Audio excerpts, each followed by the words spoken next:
But really, the text you need is Colossians chapter 2. And I'm sure you're familiar with this because we've talked about it here before, where verse 20, he says, if you died with Christ from the basic principles of the world, why, as though living in the world, do you subject yourself to regulations? Do not touch, do not taste, do not handle, which all concern things that perish with use, according to the commandments and doctrines of men.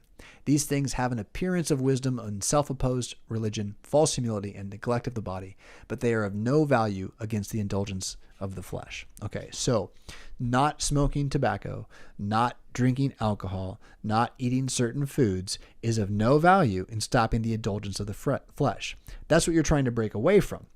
But what you're doing is you're applying the same moralism to the other side. It's like, well, then I therefore must smoke tobacco and must drink alcohol to avoid indulgence in the flesh. No. You're free from the entire mindset.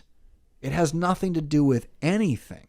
Jesus doesn't need to see your heart cares about alcohol being okay sometimes in order for you to be saved. You're justified because he rose from the dead, period. And he wants to set you free, so you stop asking these questions. It doesn't even matter. Like, again, you're going to get the Lord's Supper at some point, God willing, right? And so there's going to be wine there. And I can honestly recommend, before you go out and get a cigar, go get a tin of acid cigarritos. Cigarillos. These are little tiny ones. It's about 25, well, it used to be $25 for a tin of 10. So you don't just kill yourself on a cigar the first time. It just beat you up. These are little tiny ones. They got a sweet end. They're real nice. So yeah, with a sunset, if you feel like it, you want to be naughty. But like, the thing is, like, you don't need a vice. You don't need a vice. It's not necessary to have a vice to be a Christian.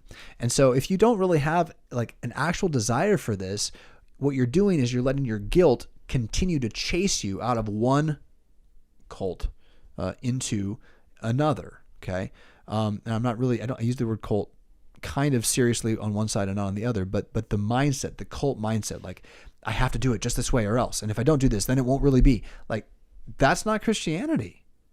Okay. Like, look, you're not supposed to murder. You're not supposed to steal. You're not supposed to like go sleep with your neighbor's spouse.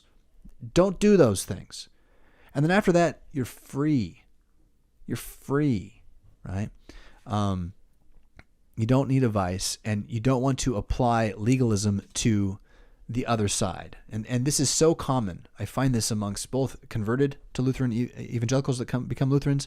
I find this among lifelong Lutherans. This is the introspection question from last night. We're so busy trying to look at the inside of our heart to see if we really believe.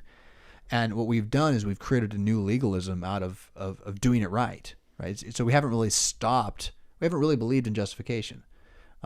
We've believed in theories instead. And now we have to apply the theory or it doesn't count. When the gospel of Jesus is that it's done. It's done. He's risen. Yeah.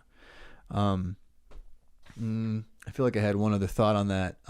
Coffee. I mean, but like, no, if you don't drink coffee, don't start. I love coffee. I love my coffee, but don't start. Like, you're going to get addicted. You're going to have to do it every day. You could drink it once. You're going to be like, this is gross. Well, okay, fine. But like, you don't need to do that. You don't need to do that.